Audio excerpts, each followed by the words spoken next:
Well, had a new problem. Had an infestation of ants.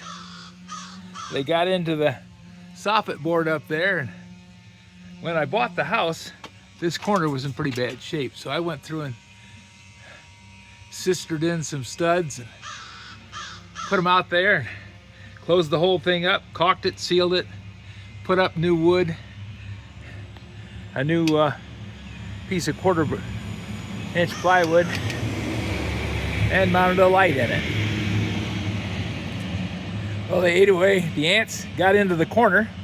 Looks like the eaves trough was dripping into the room, into the fascia, and making it wet, which attracted it to ants.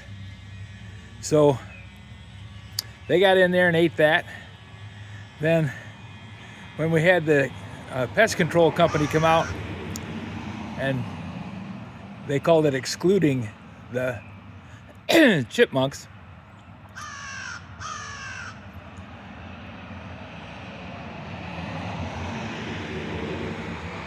they stopped going in the original hole and dug a new one through this corner. So now I'm replacing the plywood, putting up a new stud, and taking out that rotten one there on the end, replacing that. It's gonna be a mess. Just like always, everything's a mess.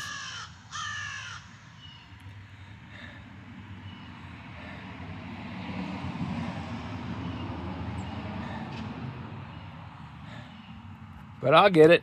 It'll take a little time, but I'll get it.